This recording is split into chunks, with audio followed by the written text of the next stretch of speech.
साथियों नमस्कार।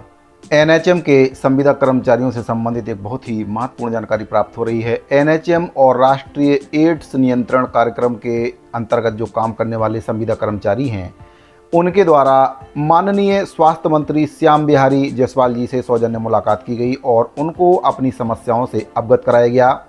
उनके द्वारा पूर्व में उप मुख्यमंत्री अरुण साव जी से भी मुलाकात की गई थी और अगर देखा जाए तो लगभग पूरी कैबिनेट से ही संविदा कर्मचारियों के द्वारा मुलाकात कर ली गई है और अपनी समस्याओं से लगातार वे अवगत भी करा रहे हैं। जैसा कि पूर्ववर्ती सरकारों में अवगत कराया गया था, निवेदन भी किया गया था, आवेदन भी किया गया था, कई प्रकार से अपनी समस्याओं से उनको अवगत कराया था, लेकिन मांग पूरी नहीं हुई।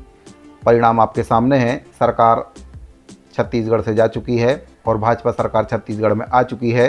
कर्मचारियों की बदौलत ही भाजपा की सरकार छत्तीसगढ़ में बनी है, क्योंकि कहीं ना कहीं भाजपा की सरकार छत्तीसगढ़ में बन पाना असंभव सा प्रतीत हो रहा था, लेकिन कर्मचारियों ने साथ दिया और प्रदेश में भाजपा की सरकार एक बार फिर से बन चुकी है।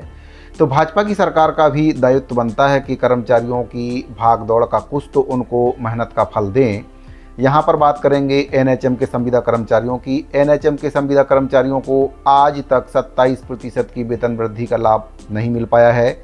अगर हम बात करें दूसरे संविदा कर्मचारियों की जो नियमित पद के विरुद्ध काम कर रहे हैं, उनको लगभग सभी विभागों में काम करने वाले कर्मचारियों को 27% की वेतन वृद्धि का लाभ मिल चुका है।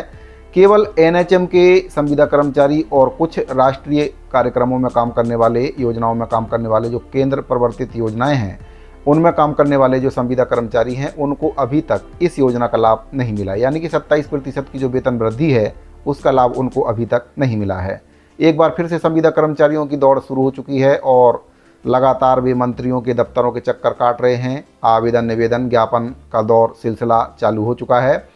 तो एनएचएम के संविदा कर्मचारियों के द्वारा अपनी 27% की जो वेतन वृद्धि है उसकी मांग को लेकर स्वास्थ्य मंत्री श्री श्याम बिहारी जायसवाल जी से मुलाकात की गई। उनको अपनी समस्याओं से अवगत कराया गया।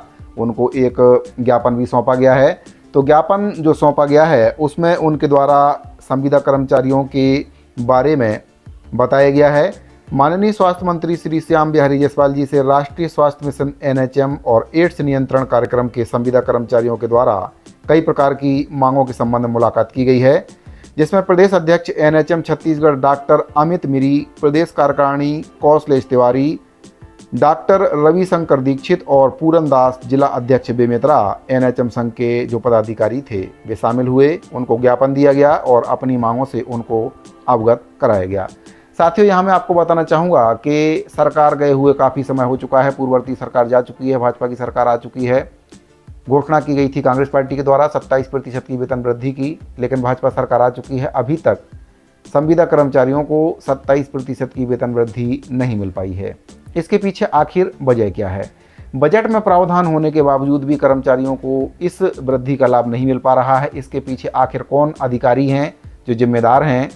संविदा कर्मचारियों की जो हड़ताल है उसको समाप्त कराने के बाद मुख्यमंत्री भूपेश बघेल जी के द्वारा 27% की वेतन वृद्धि का लाभ दिया गया था, लेकिन एनएचएम के संविदा कर्मचारियों को यह लाभ अप्राप्त है। लगातार संविदा कर्मचारी अपनी मांगों को लेकर शासन और प्रशासन स्तर पर भागदौड़ करने में जुटे हुए हैं। साथ ही जो प्रदेश अध्यक्ष कौशलेश तिवारी जी हैं उनके द्वारा एक वीडियो जारी किया गया है, जिसमें 100 दिन की कमेटी की जो बात है उनके द्वारा कही गई है कि जो 100 दिन के अंदर कमेटी बनाने की बात भाजपा के द्वारा कही गई थी।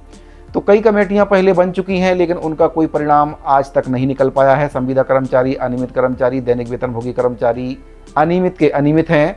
भाजपा के द्वारा भी कुछ ऐसी ही घोषणा अपने घोषणा पत्र में की गई थी कि 100 दिन के भीतर एक कमेटी का गठन किया जाएगा, लेकिन साथियों, क्या कमेटी बनाने से कर्मचारियों की मांग पूरी हो जाती है? तो इसका जवाब है ना, क्योंकि कमेटियां सिर्फ बनती हैं कर्मचारियों के समय को निकालने के लिए। सरकारों को लंबा चौड़ा समय मिल जाता है। क्या पता कमेटी की रिपोर्ट आने में 1 वर्ष लग जाए, 2 वर्ष लग जाए, या फिर पूरे 5 वर्ष तक भी कमेटी की रिपोर्ट ना आ पाए। तो ऐसे में कर्मचारियों को कहीं ना कहीं सरकारें ठगती हैं। तो कर्मचारियों के साथ ये छलावा बंद करना चाहिए। कमेटी के नाम पर गुमराह करना बंद करना चाहिए। अगर आपको कर्मचारियों का भला करना है तो सीधे उनका भला कर दीजिए। कमेटी बनाने की कोई ज़रूरत नहीं है, क्योंकि इस प्रकार की कमेटियों की रिपोर्ट कभी नहीं आती है और ये कमेटियां धरी की धरी रह जाती हैं। कर्मचारियों के साथ खिलवाड़ हो जाता है और वे मुँह ताकते रह जाते हैं। सरकारें बदल जाती हैं। लास्ट में एक ही ऑप्शन बचता है कि जो सरकार कर्मचारियों के लिए काम ना करे उस सरकार को बदल दो, जो जनता के लिए काम ना करे उस सरकार को बदल दो, जैसा कि पूर्ववर्ती सरकार का हश्र हुआ है। तो बीजेपी सरकार के द्वारा भी कुछ ऐसी ही घोषणा की गई थी, 100 दिन के अंदर कमेटी बनाने की बात की गई थी।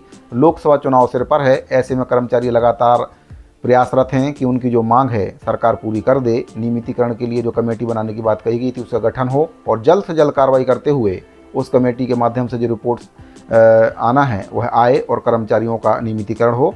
तो संविदा कर्मचारियों के प्रदेश अध्यक्ष कौशलेश तिवारी जी के द्वारा बताया गया है कि जो कमेटी का गठन किया जा रहा है उसमें उप मुख्यमंत्री विजय शर्मा और अरुण साहू जी की अध्यक्षता में कमेटी का गठन हो, ताकि कमेटी में पारदर्शिता बनी रहे, समय समय पर उसकी बैठकें हों और जल्द से जल्द उसकी रिपोर्ट आ सके। तो साथियों, सुनते हैं कि प्रदेश अध्यक्ष कौशलेश तिवारी जी के द्वारा कमेटी को लेकर क्या कुछ कहा गया है। लंबे समय से संविदा कर्मचारी छत्तीसगढ़ के अपने नियमितीकरण की मांग को लेकर संघर्षरत रहे हैं।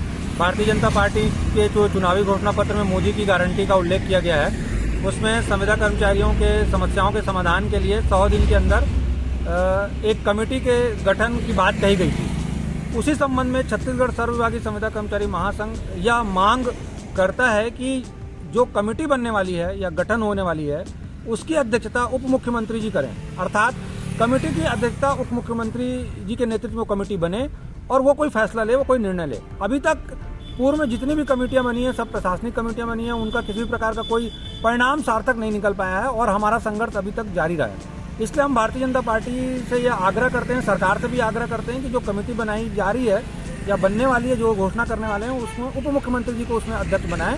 और इसी संबंध में आज छत्तीसगढ़ विधानसभा के अंतिम दिवस हम लोगों ने यहाँ पर माननीय मुख्यमंत्री जी को ज्ञापन भी सौंपा है। साथियों, एनएचएम के संविदा कर्मचारियों से संबंधित महत्वपूर्ण जानकारी मिल रही थी। अगर आपको जानकारी अच्छी लगी हो तो अपने साथियों को जरूर शेयर कर दें, ताकि जो कर्मचारी हैं उनकी जो मांग है शासन प्रशासन स्तर तक पहुंच सके। जानकारी अच्छी लगी हो तो वीडियो को लाइक जरूर कर दीजिए। मिलते हैं अगली वीडियो में। धन्यवाद।